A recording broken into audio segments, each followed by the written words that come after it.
5 bulan lepas lah, jalanan kami daripada awal sehingga ke hari ini. Dan tanpa bersama kami yang banyak ambil bantuan dan sokongan, kami akan sampaikan tadi lah.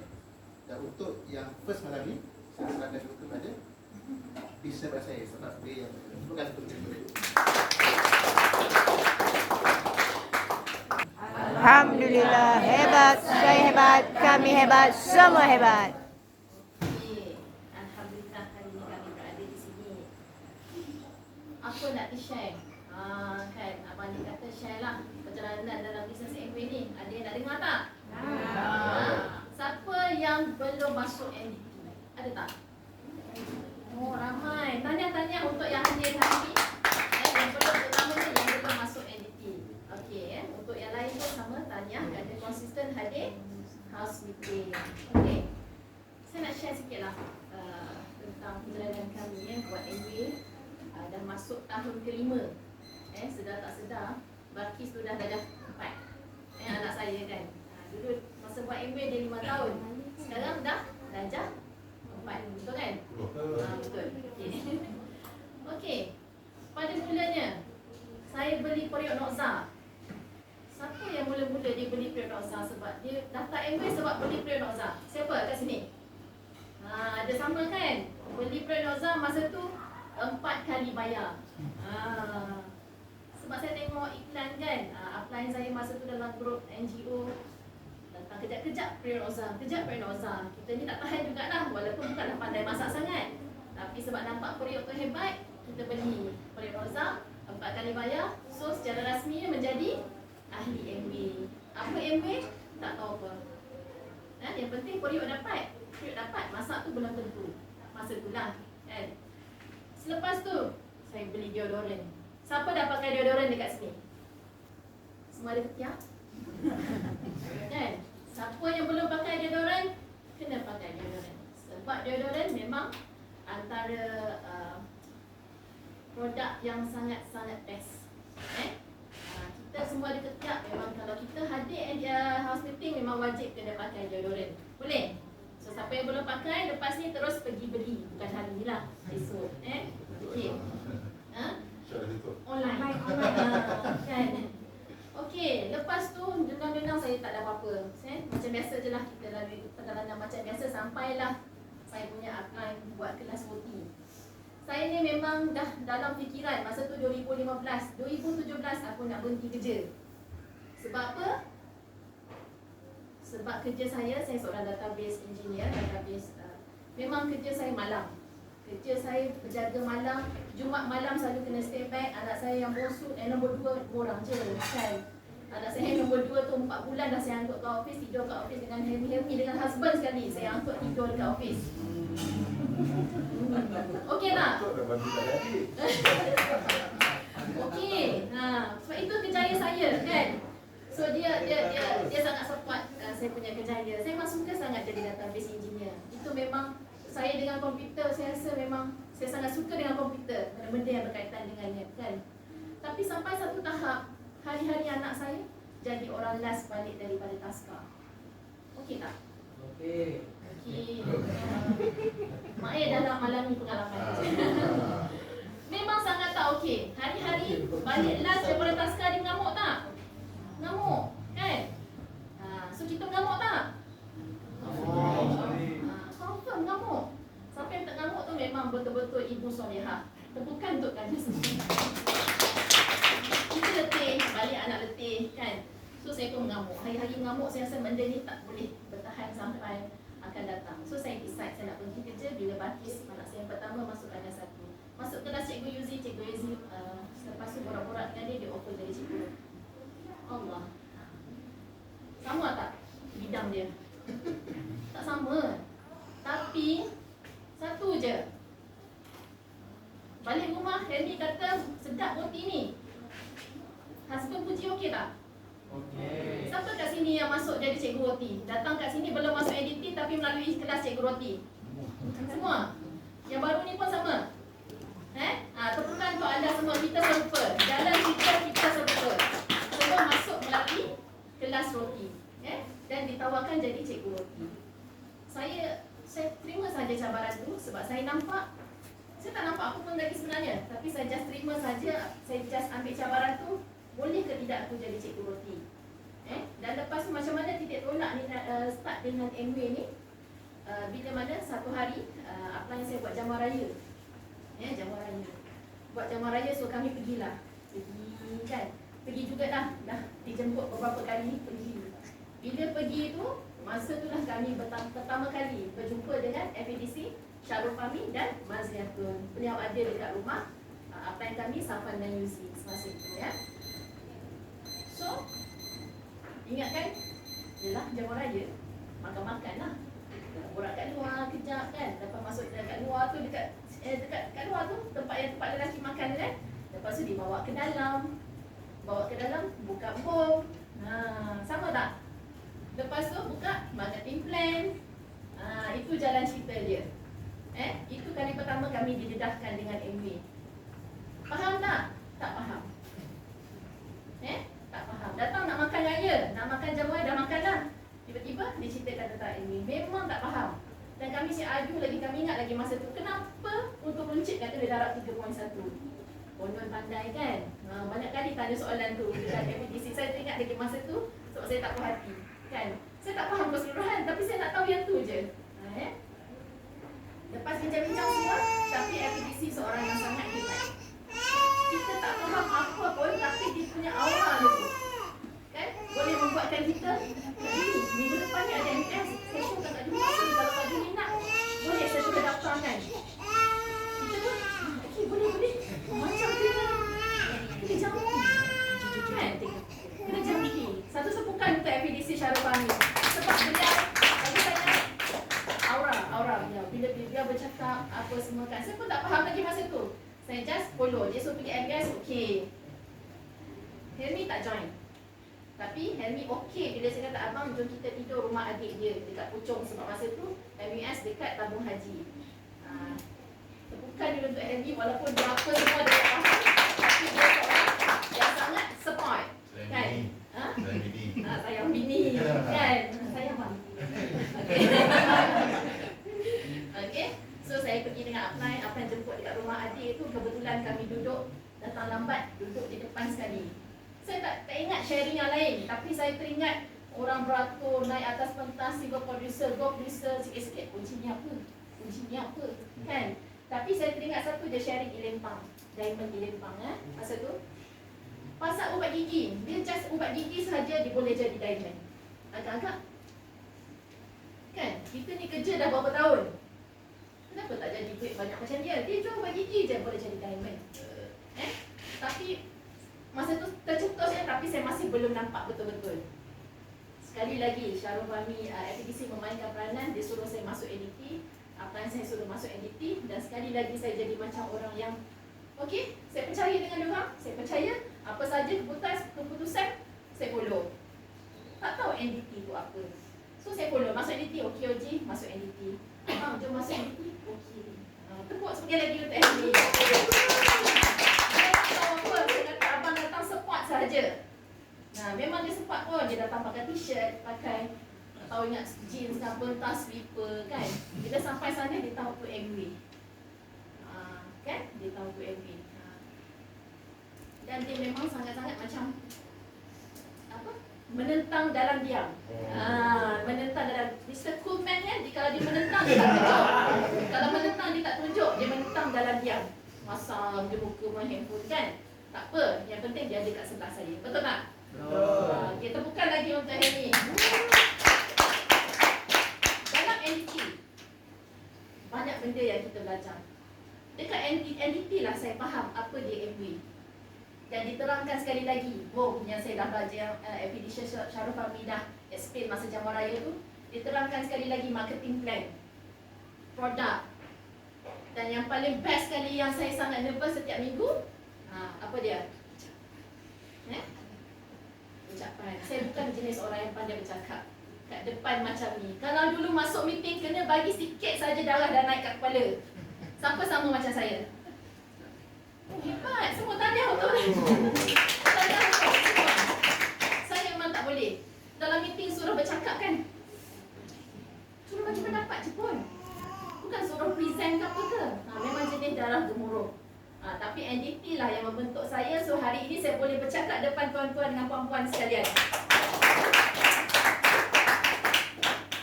Selepas NDT, so bagi saya siapa yang belum masuk NDT, yang tadi dah angkat tangan kan, so kita start NDT bila? Dah daftar belum? Dah daftar? Yang jawab ni yang dah masuk ni. Yang belum daftar, dah daftar belum? So masuk NDT.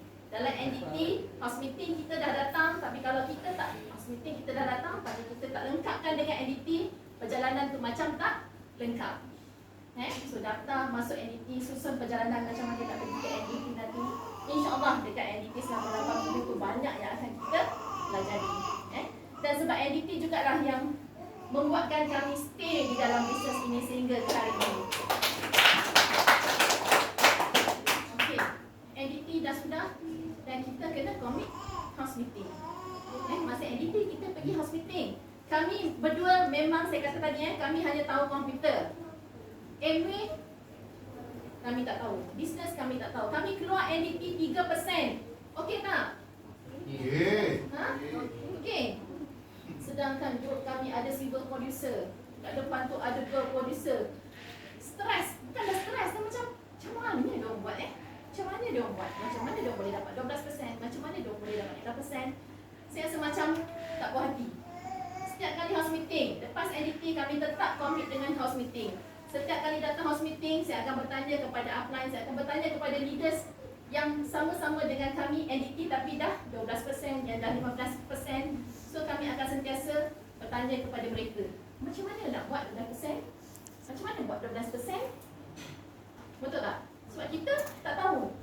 Kita tak tahu. Lepas tu sampailah satu hari tu kami berjumpa dengan Kak Cik, Kak Cik Faridah.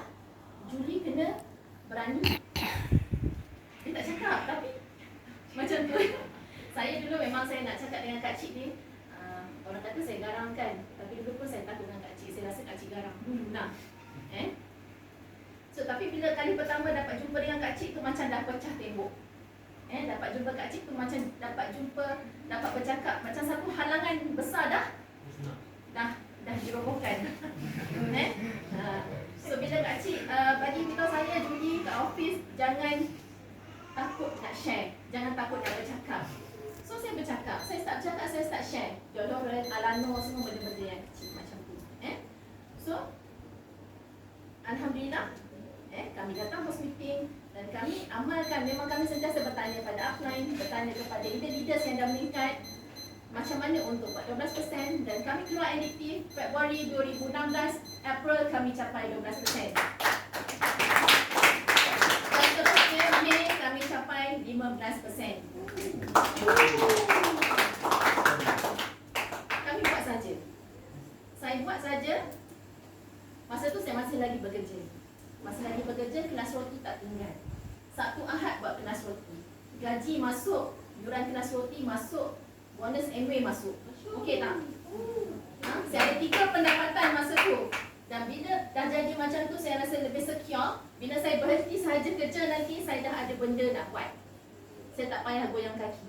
Saya ada benda. Sebab saya tahu saya bukan jenis yang boleh tak buat apa-apa, tak boleh fikir apa-apa. Kan? Saya kena ada benda yang saya nak kena fikir, nak kena buat. That's why saya cari peluang. Dan peluang itu datang. Amway, terima kasih kepada upline kami yang mengenalkan kami. Saya ringkaskan. So perjalanan kami sehingga ke hari ini. Dan selepas NDT, kami NDT ke-5.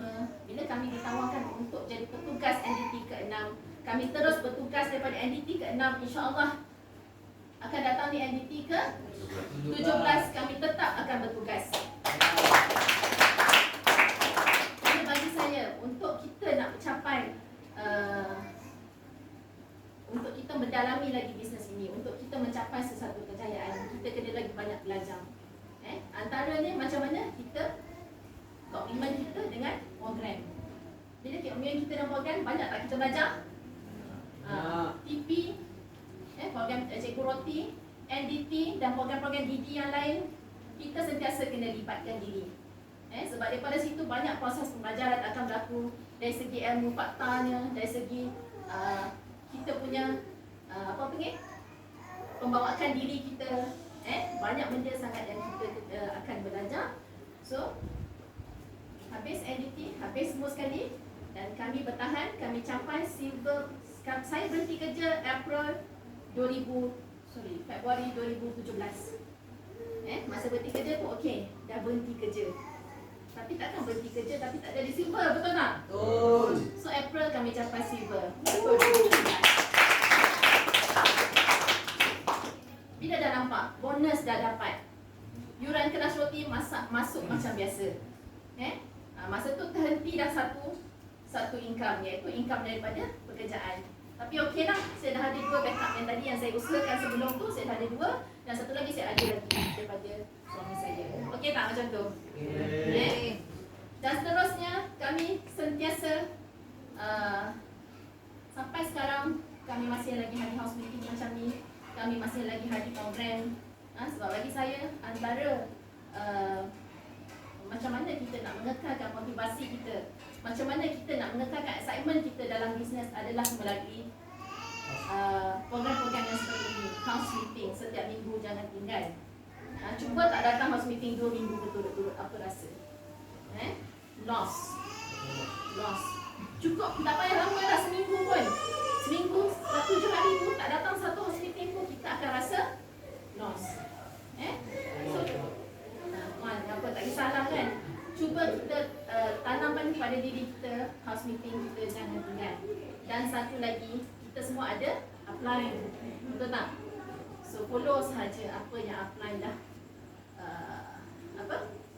susunkan untuk kita, berikan ilmu kepada kita. Kita follow sahaja. Kita jangan buat jalan sendiri, tak payah. Ayahanda mentor kita dah sediakan jalan yang terbaik untuk kita melalui program-program yang ada. So kita follow sahaja. Percaya kepada upline. Kerana upline dah lalu.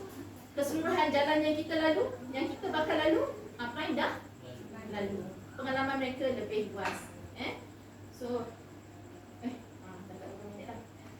So saya rasa untuk saya setakat itu sahaja, dan saya serahkan kepada business partner saya yang hebat, Mr.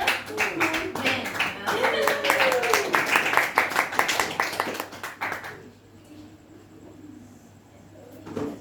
Okey, bagi dukungan yang kedua kepada business partner yang hebat. Terima kasih kepada beliau sebab kalau dia tak bawa saya daripada 5 tahun lepas, tak mungkin kami tertekan dengan dia. Bukan untuk dia. Sebab dia juga dia punya kesabaran, dia punya kesungguhan, kami layak nak contoh sini tahun ini. Sampai sini first time ke sini tak? First time. Barulah. Tanya.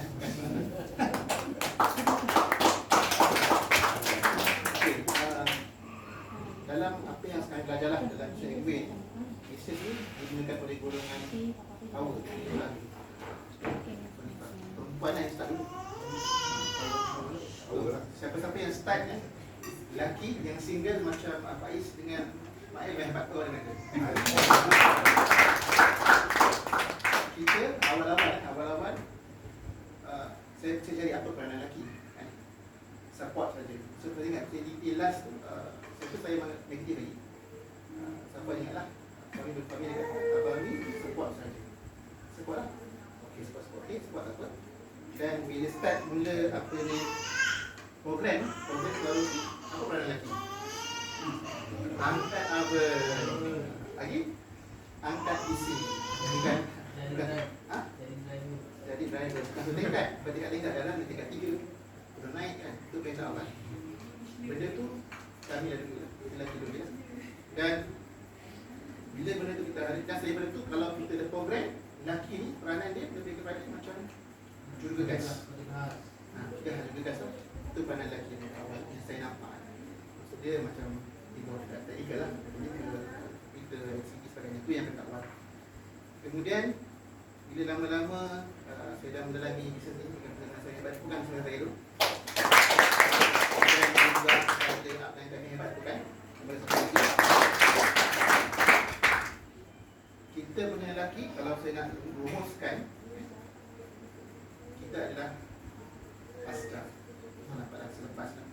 Contoh katakan biasa dalam macam saya berdiri yang uruskan bila barang tu dah keluar, bila nak hantar barang kita pada prospek atau pelanggan kita, kita yang lelaki ni, peranan ni kita nak kena kenal potensi prospek, potensi pelanggan kita kenal.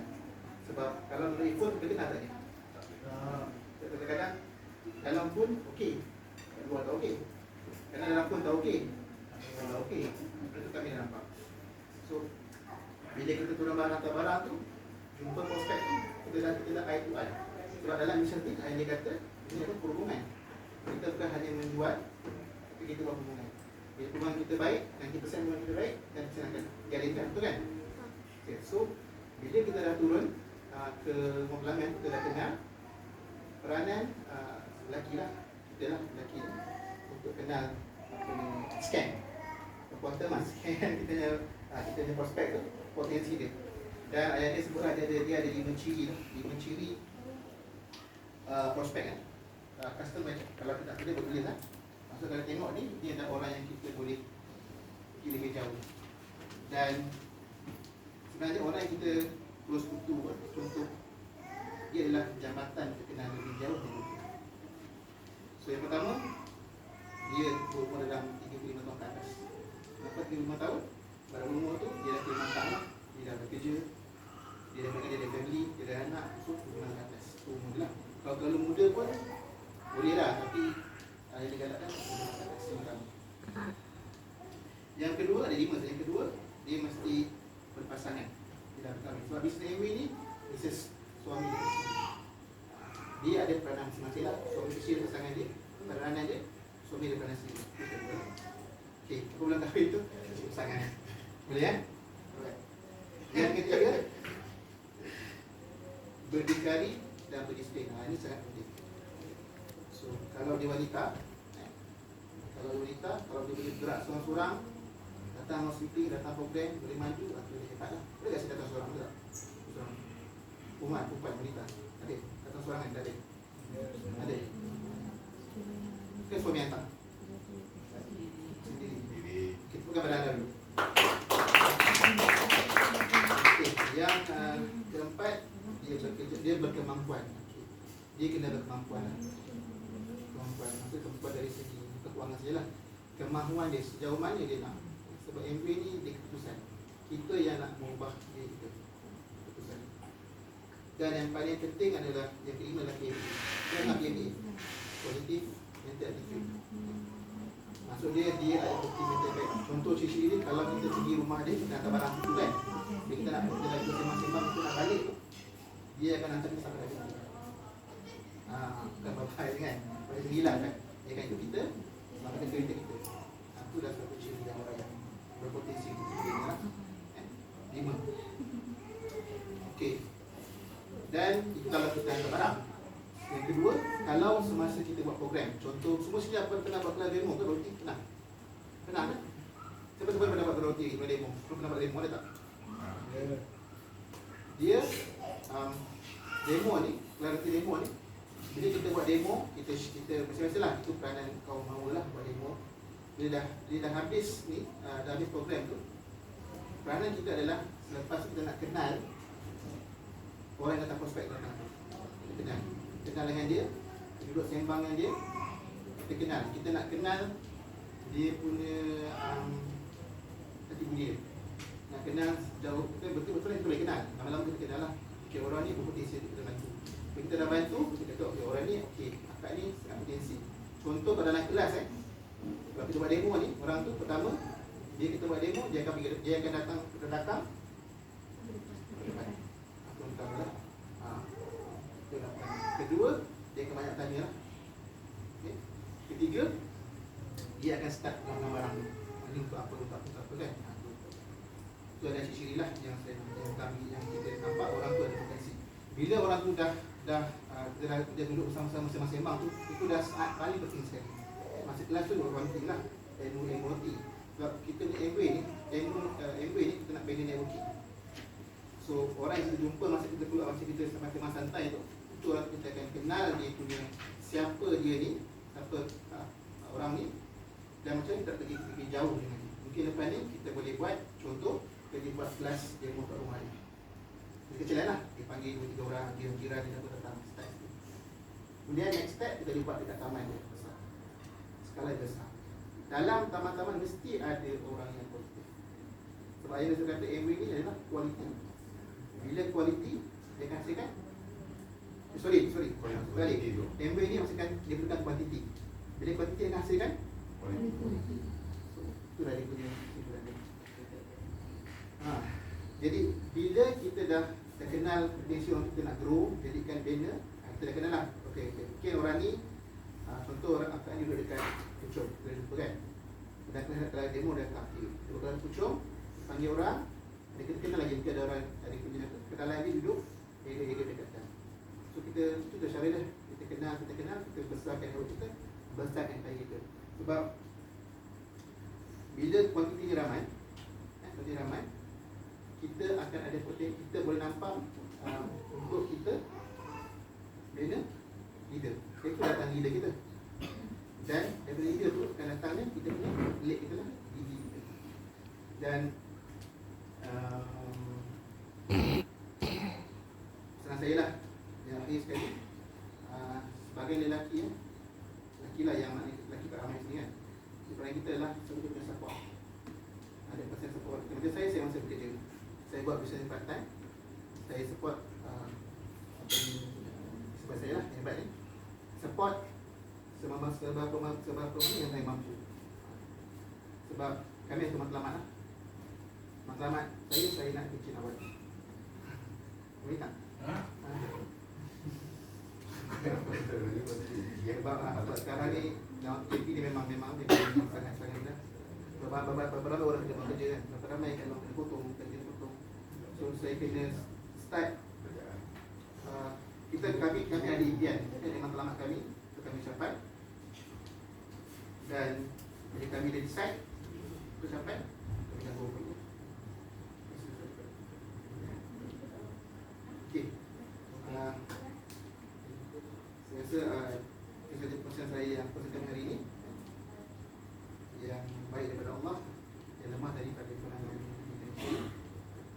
Sekian.